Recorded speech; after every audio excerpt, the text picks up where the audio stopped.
As I was debating what should be my lead story tonight, I'm trying to think. Should it be McCarthy sending all of the Biden allegations and the president himself for an impeachment inquiry?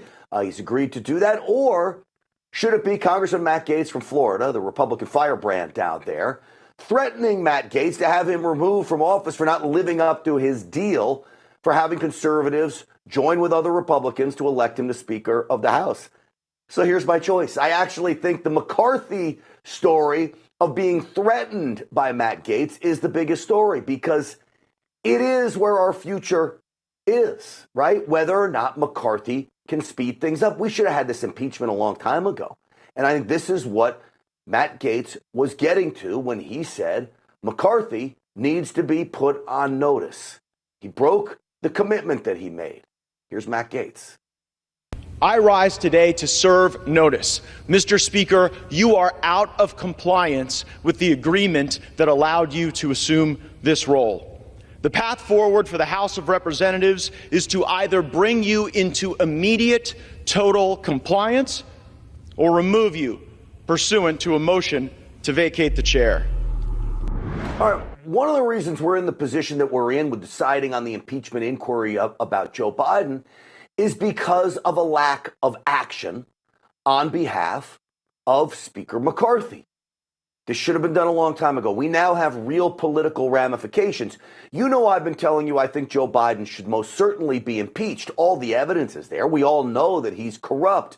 The problem is now we're up against a race against the clock. And it may behoove us politically to run out the clock. You got October through December are the filing deadlines for many states when it comes to running for the presidency. Why would we want Joe Biden to either step down before then or be pushed out of office and give Democrats time to regroup? Maybe we stall this impeachment inquiry. Stall it. We do it, but you drip out little bits of information as you're doing the inquiry. You slow walk this impeachment. But again, it all stems from inaction.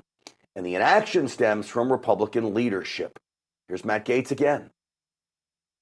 We have had no vote on term limits or on balanced budgets as the agreement demanded and required. There's been no full release of the January 6 tapes, as you promised. There has been insufficient accountability for the Biden crime family. And instead of cutting spending to raise the debt limit, you relied on budgetary gimmicks and rescissions so that you ultimately ended up serving as the valet to underwrite Biden's debt and advance his spending agenda. Mr. Speaker, you boasted in January that we would use the power of the subpoena and the power of the purse. But here we are, 8 months later, and we haven't even sent the first subpoena to Hunter Biden. Yeah, and the power of the purse, it's still locked, I guess. Well, not locked. It's been cut on the bottom and the money's fallen out. No power of the purse, no subpoenas, no anything. And so I voiced my frustration with Speaker McCarthy as well. I joined Matt Gaetz with that, like most conservatives across the country. We were promised action and we didn't see it, even with the committees. Jim Jordan's a friend of this program. James Comer, I'm sure he is sincere about trying to get to the bottom of Biden corruption. But where is it? When are these investigations? When are the subpoenas going to start flying? Now, getting back to the impeachment inquiry that Kevin McCarthy says let's go forward with.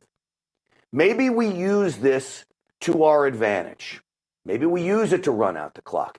You run the impeachment inquiry, you leak little bits of information, you let the public know about all of this stuff, and you use it to our benefit. Here's Marjorie Taylor Greene. What we need to do is we need to investigate Joe Biden, but we also need to investigate the web of people that exist in our federal agencies, the FBI, the DOJ, the CIA, and many others, serving not only in this administration, the former administration, and the one before it, maybe even further. We need to find the people that have covered up Joe Biden's crimes and all of the Biden family's corruption. That's what's most important to me, because I really do believe in gutting the federal government of corruption, and this is the way we can start. All right, let me explain to you how I want to build on what Marjorie Taylor Greene said right there. You run the impeachment inquiry, okay? And as I said, you drip out little bits of evidence as you're running this inquiry. But you take Joe Biden all the way till the end. you take Joe Biden to the end of his term. Because I'd rather run against Joe Biden than I would against anybody else the Democrats are going to offer up. So you take Joe Biden to the end, and then you start the impeachment of Secretary Mayorkas of Homeland Security, but even more important is Attorney General Merrick Garland. If you impeach Attorney General Merrick Garland, guess what happens? All the pieces surrounding Biden corruption will start to fall. All of the cover-ups will start to fall. The weaponized DOJ will start to fall. All of the corrupt FBI agents who are out to persecute conservatives and President Trump and anybody who believes in freedom, all of that starts to fall. All the while, you're running this impeachment inquiry into Joe Biden, but you're actually impeaching Secretary Mayorkas and Merrick Garland. Now, the Democrats don't seem too concerned over the possible impeachment of Joe Biden. This is out to lunch John Fetterman. Ask you about this news that Speaker McCarthy has formally launched an impeachment or has said he's going to. Oh my God, really? Oh my gosh, it's devastating. Ooh, don't do it. Please don't do it. Oh no. So we gotta run back to the office. That's your senator from Pennsylvania, folks. Again, he doesn't seem too concerned, but why would he be? We know the Senate's not going to vote to impeach Joe Biden. You could literally have him on tape murdering somebody, and they're not going to impeach him. All right? We do have lots of evidence into Joe Biden. So you go for Mayorkas and Garland first, and then the cover-up all comes out. The political aspect is what we also need to focus on, which is beating the Democrats. And the easiest guy to beat right now is Joe Biden. If you would have told me a year ago, impeach Joe Biden, I would have been all for it right now. In fact, up to just a few weeks ago, I was saying he's got to be impeached right now. But again, we're losing precious time. Now maybe the play is that you run Joe Biden to the end of his term, let him run for the presidency again, and then let President Trump show him who's really boss. All of this, running an impeachment of Garland and Mayorkas and the impeachment inquiry of Joe Biden, would really hand it to the likes of CNN. It would cut out some of this nonsense. I mean, you, as a member of Congress, do have access to those reports. You went and saw them yourself. So I think a lot of people ask, you've been home for 6 weeks. There's been no new evidence that's been uncovered or brought forward. So what is the basis now for having? Well, there are more people to subpoena, whether that's Hunter Biden, whether that's the bookkeeper, whether that's getting Shokin in to testify. There are a lot of witnesses out there that saw things that were part of meetings that Joe Biden was a part of, that were part of the transactions, that were potentially part of the bribery scheme. So I would like to tell that Republican Congresswoman, you've got to respond much better than that. She says there's no new evidence. What are you talking about? We now have phony email addresses where those emails have been sent to Hunter Biden talking about foreign policy issues as Joe Biden working as the vice president, specifically surrounding Ukraine.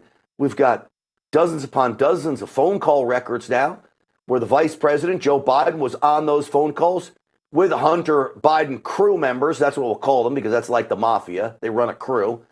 Hunter Biden crew members on those calls, shaking down foreign business people. You've got the dinners that Joe Biden went to. What is Caitlin Collins thinking there's no new evidence?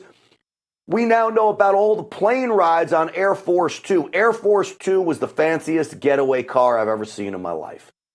Air Force Two and Joe Biden and Hunter Biden, they were bagmen for all of this. Not to mention bank records that McCarthy says they can find $20 million funneled to the Bidens through shell companies.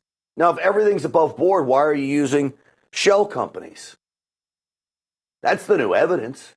What more do you need, quite frankly? Oh, maybe you need Joe Biden on tape saying, I'm going to hold back money unless you fire a prosecutor investigating my son. If they had that on tape, maybe they do have that on tape. Again, there's plenty of evidence there. The problem is what took us all so long to act.